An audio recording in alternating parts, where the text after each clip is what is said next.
Rreth 90 nxënës të shkollës së mesme me orientim sportiv Loro Boriçi në Kamës, prej më shumë se një muaj, kanë bojkotuar orët e mësimit ku ata kryejnë stërvitje përgatitore për ndeshjet e futbollit. Shkaki i kësaj situate duket se është bërë mos nënshkrimi i kontratës së qiras për përdorimin e fushave sportive. Shkolla është tetrore, por ambientet ku zhvillohen stërvitjet administrohen nga shoqata rajonale e futbollit Tiranë në varësi të Federatës Shqiptare të Futbollit. Këtë shqetësim, nxënësit të shoqëruar edhe nga prindrit e tyre, u përpoqën t'ia paraqisnin edhe Ministrisë së Arsimit. Ka një problem shumë të madh lidhur me fushat.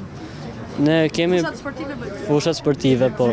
Ne kena prej 2 muaj që nuk bëjmë stërvitje dhe kjo na ka penalizuar shumë në futboll, domethënë. Ne jena drejtuar shumë herë te drejtoria e shkollës, te Ministria e Arsimit, por kemi mbetur pa asnjë lloj përgjigje. Është hera e dytë që vim tonë në ministri dhe herën e parë na thanë që do rregullohet për një javë. U bë java e tretë dhe asnjë gjë nuk është rregulluar dhe ne kemi ardhur për drejtat tona. Problematika e shkollës është se ka 1 muaj e gjys që në datën e 2 shkurt që aty nuk zhvillohet procesi i stërvitjes.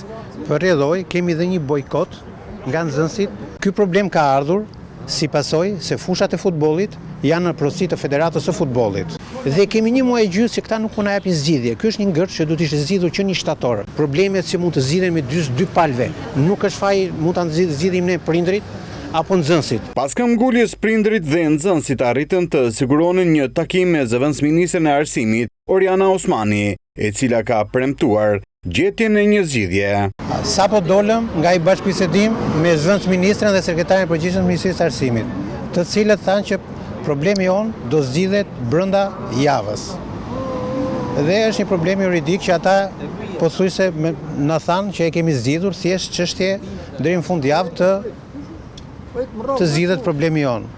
Tash shpresojmë që Ministria e Arsimit ta mbaj fjalën që na tha që deri në fundjavë do japi zgjidhje problemit tonë. Nxënësit shprehen se do të vijojnë me bojkotin derisa zgjidhja të jetë konkrete dhe në mësim do të kthehen vetëm kur të ketë fusha sportive që të stërviten.